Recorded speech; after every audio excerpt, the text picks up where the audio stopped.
Diamond has a few key differences, but the most notable, that you probably noticed as the players were running around in the lobby, is that he can move in all 8 directions, not just the cardinal ones, but also the diagonals.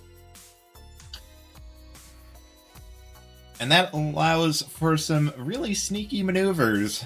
A lot of them honestly feel like cheating, because most of the enemies can't move diagonally. You really can get the jump on them with the diagonal angle attacks. It does come with the downside, though, that since the game is simplistic on its inputs, and it's designed to only be played with 4 arrows, that a lot of the special ability and item key combinations are now tied up in movement, so you only get 2 item use combinations up and down, and left and right. There's no weapon throwing, there's no spells. There is only bombs and a single item use slot. Does mean that the purple chests are considerably weaker because you can't get those repeat use spells.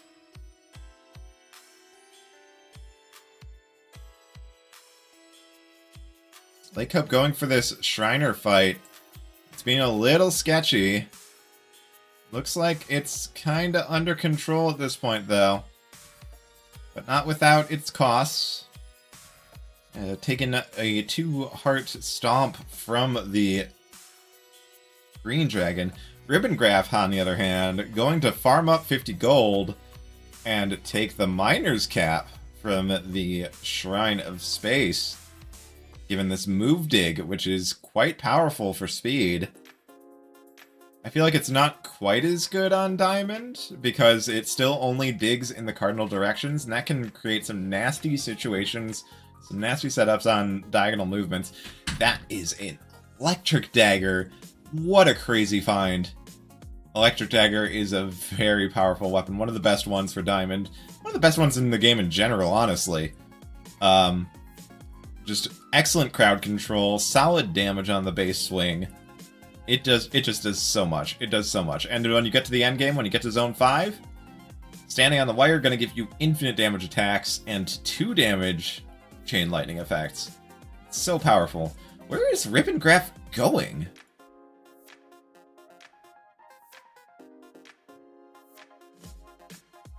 Alright, I'm not sure what was going on there. Oh, Lakehope2 with the unfortunate death to a ghost, looks like. Oh, and Ribbongraph, gotta watch your movement there. Again, Miner's Cap doesn't dig diagonally, so kind of walking into a spiked wall there. Yo, Ness, USF, thank you for the raid 10. And that's a Shadow Conjure. Oh, man. This is crazy good for Ribbongraph. They can go for the Courage Shovel and get off the Miner's Cap into something better if they want. Like, they can spend as much time as they want here with Lakehope taking the earlier death. They can just amass an absolutely crazy build here. We have Courage. Alright. I guess that's the build they're going for. Battle Shovel with Miner's Cap is also pretty strong. Lakehope gonna match the build decision here and go for that Miner's Cap as well. Oh, Ribbongraph, though, does take a slap from a ghost, though, so is going to be missing out on the flawless victory here.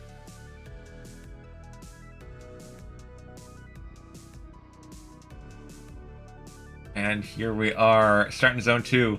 Yeah, see, Ribbongraph, I don't know, like, I feel like, as far as crazy Shadow Conjurer builds go, this is pretty solid, but it's really lacking on the health department. That said, finding this Shrine of Feast, gonna grab a cheese and top up the health for now.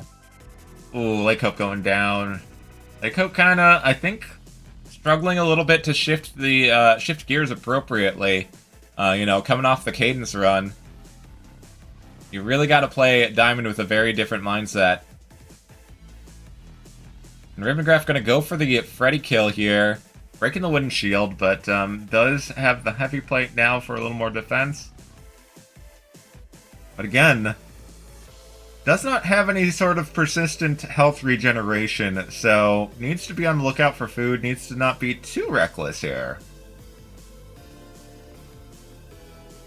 Making good use of that Battle Shovel Miner's Cap, though. Checking the shop, nope. You murdered him. As is very common for our racers. Constantly forgetting that they are cold-blooded murderers and just killed a shopkeeper for the crime of asking for too much for his really fancy armor set. We're all guilty of it.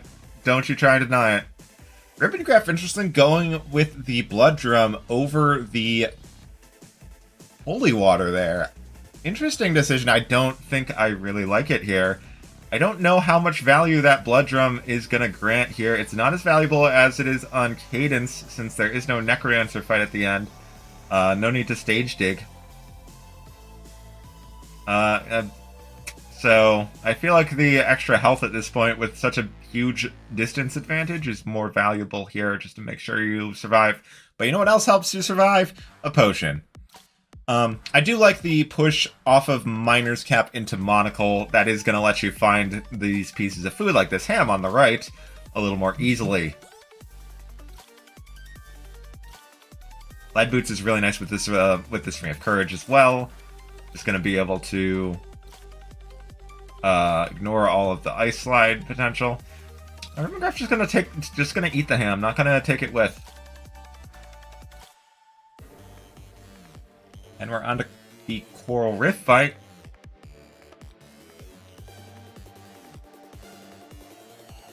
Here we go. A couple more hits on this Coral Rift fight to wrap this up. Oh, getting stuck in the water and missing the Flawless. And Ribbongraph gets the kill. No Flawless, so no item rewards here. And we head into Zone 4. She's available on the right. I think we're going to see, especially with the convenient spike trap right next to it. Ooh. Lakehope going down to the black shielded skeleton, I think? Or maybe that was the purple mushroom. Either way, it was the purple mushroom. Either way, Lakehope kind of having a rough time this seed. Again, it can be really hard to make the adjustment from Cadence to Diamond. You really have to think about enemies very differently when you have the diagonal movement options on the table. Shopkeeper familiar for Ribbongraph. That's going to offer a potential source of persistent health regeneration. Nice dodge in the Fire Pig there. That was a close one. Not that the Fire Pig would have hurt all that much here. With the Heavy Plate, it is only going to hit for half a heart. You still like to see those lightning quick reflexes diving out of the way of the fireball.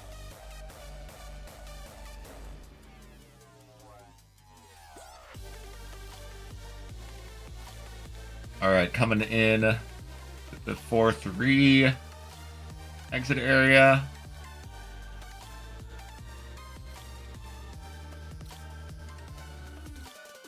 Ribbongraph kind of taking it a little cautiously. Still wants to keep this blood drum. But is still making sure to make use of any food items that show up to top health back up to maximum. And yeah, Ribbongraph pretty comfortably pushing on to the Conga 4 fight. The Zap Dagger is going to trivialize the first phase. Zap down the whole Conga lines.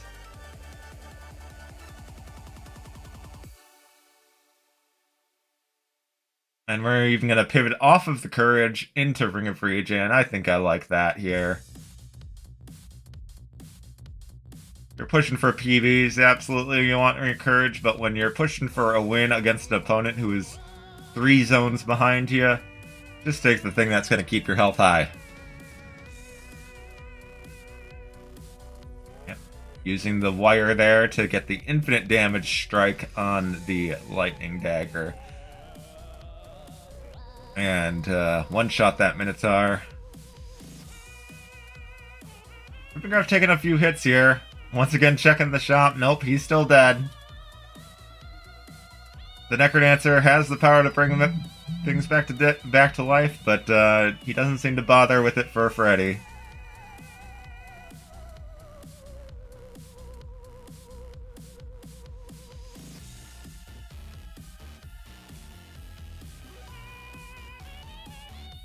I mean, I guess come to think of it, I don't think Freddy is one of the Necrodancer's minions. I think that's why the holy water doesn't work on the shopkeepers, because they're not undead.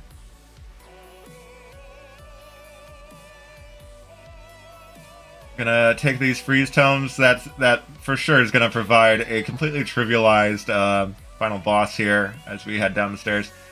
And that blood drum that Ribbongraph insisted on carrying along, I don't think it ever got used once. I'm just gonna point that out. Pop the freeze, poke him down. GG. Oh, I forgot to start the timer. Professional streamer at work here, guys.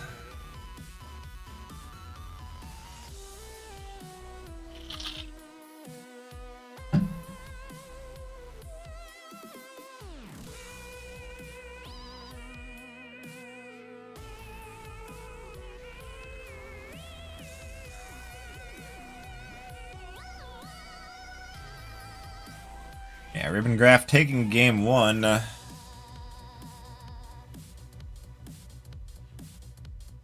be moving on to game 2 shortly. Like Lakehope needing a little breather.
Alright, getting ready for our next round here.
Alright, RaceBot is counting down. Getting up to race number 2. Quick blood shop and a quick potion. Ooh, berserk scroll. Very nice. Just, yeah, use that. Grab the blood drum. Use it to dig into the potion room. Yeah, there you go.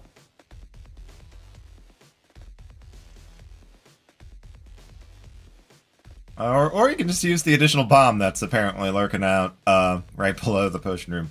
Both ways work. I think I like using the health a little bit more here, though. Potion does mean you're going to have some excess health to use as a resource for a little bit.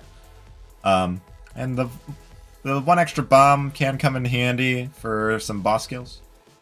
Looks like Ribbongraph taking some time in this room. Just getting a little bit of extra gold. And we've got the 1-2 shop. Nothing too exciting. There's a purple chest in there, though. Could be valuable. Might see Ribbongraph go back for that here. Yeah, looks like we're going to see a check on that purple chest. What's it got? Shield tomes. Gonna take it over the blood drum. And move along. Lakehope, though, meanwhile, pushing ahead. Ooh, but Ribbongraph's early game farming paying off. Finding this hidden chest with a titanium rapier. Very solid weapon for the same reason it's solid on other characters. Being able to move and attack for double damage at the same time is very strong.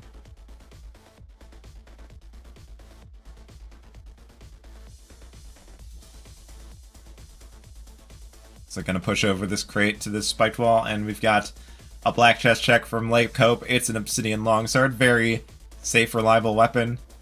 Ribbongraph wanting this Batlord dead, trying to get the lucky charm, gonna pick up a little bit of extra gold. Yeah, Ribbongraph definitely playing a very deliberate, farmy style today, getting lots of money in the early game to try and establish an advantageous build that'll let them accelerate in the late game. It's a strategy that can certainly work to good effect. Let's see how it pays off here, because Lakehope, not really slowing down, but still building up the, developing the build quite a bit. We have the Courage Shovel now, which is very, very strong on Diamond. Some of the downsides of Courage Shovel on Cadence are that it doesn't dig tier 2 walls, so sometimes it gets walled, and lack of a torch means that you can very easily get kind of stuck. You can waste time clunking into walls that you can't see ahead of time, that you have to react to on the fly. But Diamond starts with the base torch and can diagonally maneuver around a lot of those stone walls. So, yeah, a Courage Shovel just very, very powerful on Diamond. And it's made even better by the fact that this seed started with an immediate torch of walls in the blood shop. That does mean perfect vision on what walls you can and can't dig ahead of time. So, Lakehope might be able to take advantage of Ribbongraph's slow early game farm with this build. The Obsidian Longsword's a pretty safe, reliable weapon. Pretty easy to push through these courage digs with it. Shriner here. Oh, could bomb for a Ring of Peace or a Ring of War. But Lakehope's actually not going to bother. Lakehope's just going to push. And with these, with this 8 hearts and a potion, Lakehope's probably feeling pretty bulky here. Does have to watch out though, because no armor. You can burn through that amount of health pretty quickly without armor. So, do have to watch yourself a little bit, at least. Ribbongraph gonna be finding this food shop as well. Getting the pulse kill, getting the gluttony charm, hamming it up, and getting up to that same high health value Lakehope's at. The question is, can Lakehope maintain the pressure? Because Ribbongraph, if they push this titanium rapier, it is going to outpace an obsidian longsword. But you do need to be fairly consistent on your pacing there. And Lakehope is kind of slowing down here, not taking a super efficient diagonal cut-through route on this Zone 4 floor. Kind of backing up to fight these mini-bosses a little more safely. And Ribbongraph's gonna be putting the pressure on pretty shortly here. Approaching the Coral Rift fight, we'll probably see a pulse kill here. Yep, pulse for the finish off on Coral Rift. And Lakehope now pushing through. Ribbongraph getting some tome replacements with Fireball. Oh, this ooze swarm's a little nasty for Lakehope. A lot of goo here. Yeah, oh man, this is so messy. Good uses of the Fireball tomes though. And it's gonna clear up this swarm a little bit. Might be a good time for Ribbongraph to drop some bombs.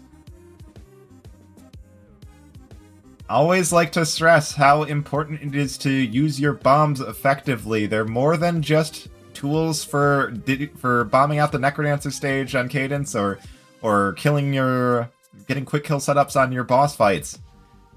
They can be immensely valuable just for clearing swarms. Ribbongraph, perhaps listening in on the commentary, dropping a bomb to thin out this exit swarm a little bit, but struggling to get out from behind this Golem.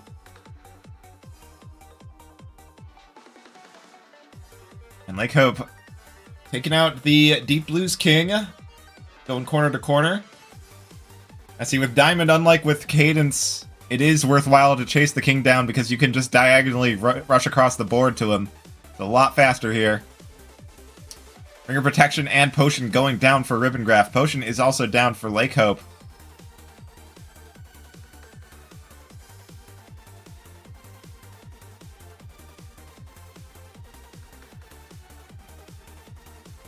Yeah, I think Ribbongraph maybe not quite able to leverage this Titanium Rapier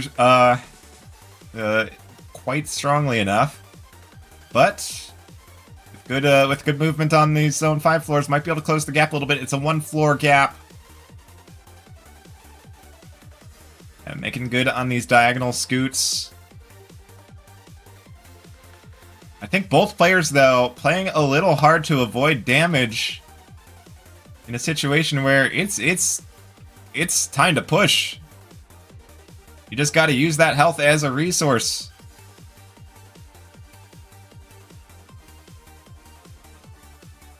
Ribbongraph managing to squeeze into the exit just behind Lakehope. And they're both on the conga fight. Lakehope is taking time to clear out ads. I don't know if that's time they have. Thrown, bombed out for oh, but they both have ballet shoes. They can't Ozuma. And that is game 2 going to Lakehope by just 4 seconds. Super close.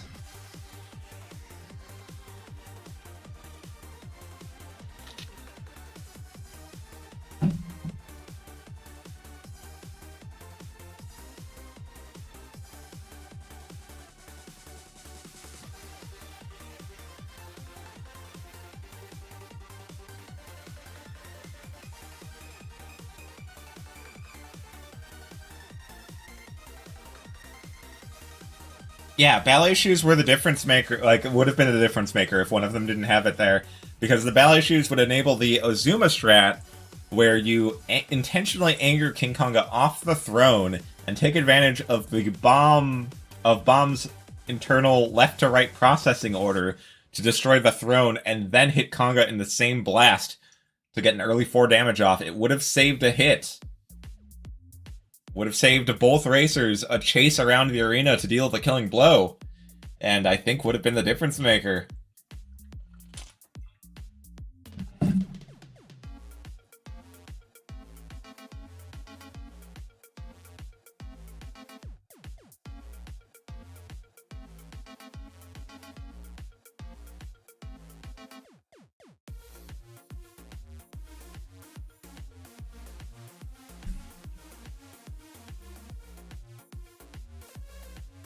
Whew, what a race. We'll see if race 3 is as exciting as that one was. As we come into the conclusion for the set of Lakehope2 versus Ribbongraph. Game 3, coming at ya.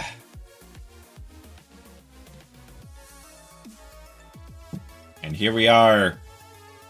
Starting off with a quick find of what looks to be the blood shop. And it is, in fact, the blood shop. Ooh, we got grenades, so that's an easy kill here.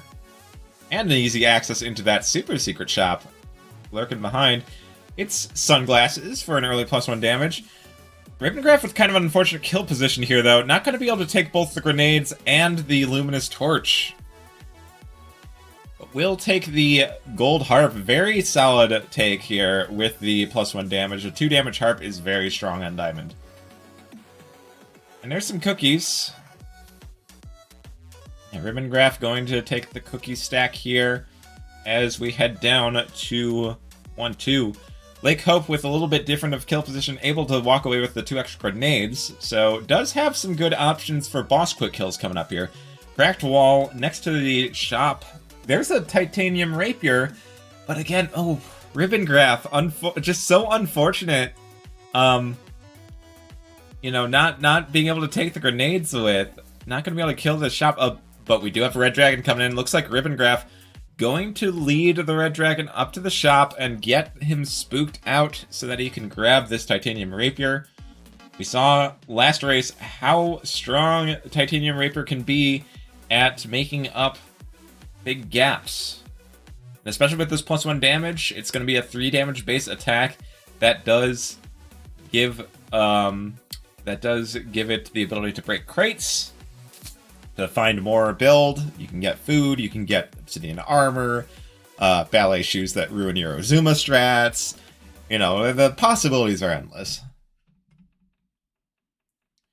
So yeah, Ribbongraph did take Shrine of Space. I think maybe not realizing that they didn't have the bomb to get Miner's Cap. Either that or just really wanted the shovel upgrade, not sure which. But it does mean that we're going to see some differences in floor layouts here. Ribbongraph making the switch to Obsidian Rapier. I don't think I like that with the sunglasses. I think with the titanium, just having the reliable 3 damage base is much more valuable than expanding the damage range up to 2 to 4. Although I guess, you know, with the Obsidian, it does make for the ability to pivot to a different headgear if you want to be off of the sunglasses vision down the line.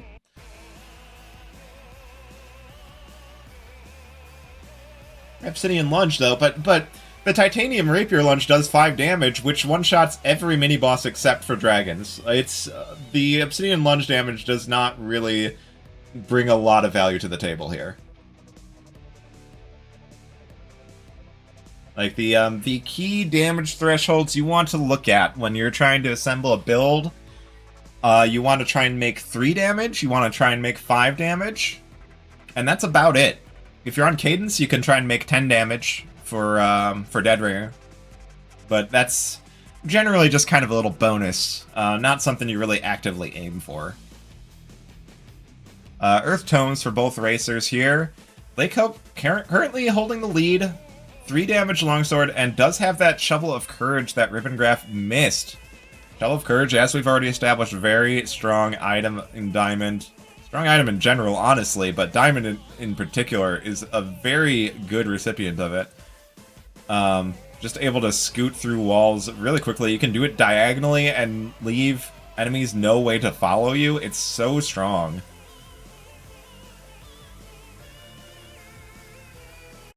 And, okay, we're pretty much even on distance here. Both racers starting 3-3 at about the same time. Ribbongraph taking a little bit of a Yeti clap there, going down to 4.5 hearts, and another Yeti clap going down to 5.5 hearts, but does find this heavy plate.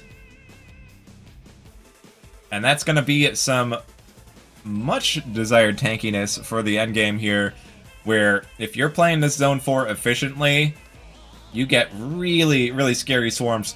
Ring of Regen out of the purple chest, that's going to be hugely beneficial for Ribbongraph, who is missing quite a bit of health and has that heavy plate to rely on to sponge some hits. So, Ribbongraph, I think, going to be able to pretty aggressively push the exits. But, I mean, Lakehope still does have that Shovel of Courage, which also allows you to sponge hits through the Dig Invincibility. And Ribbongraph kind of doing a little bit of exploration. I don't really like that here. I feel like this is, we're kind of hitting the do-or-die stage of the run. Both runners in the late game, both runners with builds that push hard and fast. You do not need to try and establish a further build, you just need to go.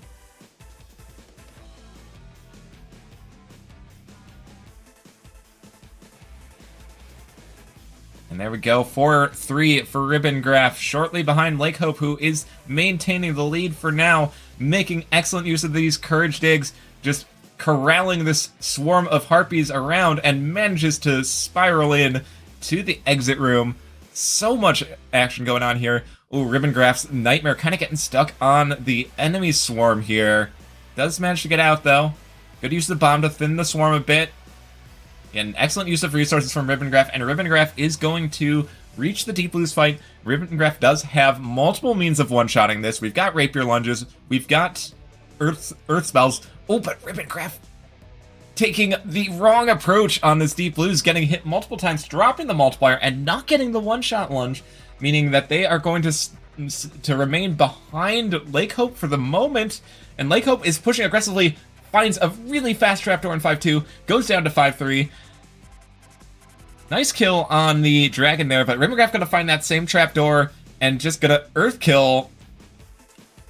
And it's so close right now. Oh, Lakehope having to back up here, a little scared of this Minotaur. Ribbongraph just tanking the hit, and Ribbongraph takes the lead by a single second. And Ribbongraph, I think, with the Earth Tomes! The Earth Tomes! The Earth Tomes are gonna make the difference! And Ribbongraph takes it with a 1 second advantage.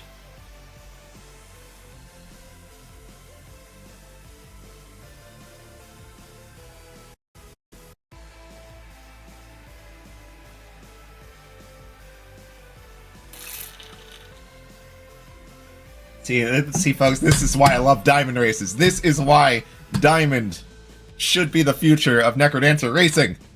We should run Diamond all the time, every season. Just Diamond. Screw Cadence. Screw Cadence and her stupid dad. Give me Diamond all day, every day.